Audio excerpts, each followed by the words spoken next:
తాజాంశాన్ని చూస్తున్నాం. హైదరాబాద్ సరూర్ నగర్లోని ఓ ప్రైవేట్ ఆసుపత్రిలో కిడ్నీ మార్పిడి శస్త్రచికిత్సలు కలకలం రేపాయి. ఇక ఇందుకు సంబంధించిన మరింత సమాచారాన్ని మా ప్రతినిధి నాగేశ్వరాచారిని అడిగి తెలుసుకుందాం. నాగేశ్వరాచారి, కిడ్నీ మార్పిడి శస్త్రచికిత్సలపై వైద్య ఆరోగ్య శాఖ ఏం చెబుతోంది? అసలు ఈ కిడ్నీ మార్పిడి శస్త్రచికిత్సలు ఏ ఆసుపత్రిలో జరిగాయి?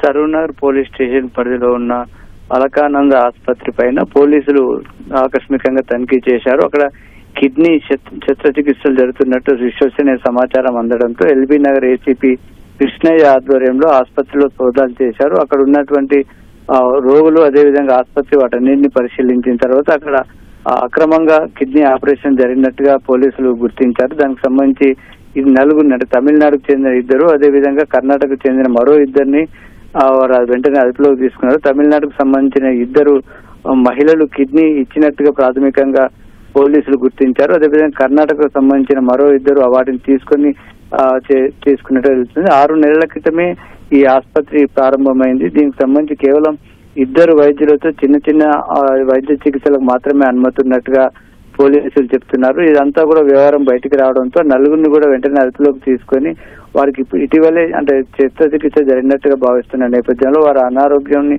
కాకుండా ఉండేందుకు ముందు జాగ్రత్త వారు వెంటనే గాంధీ ఆసుపత్రికి తరలించారు.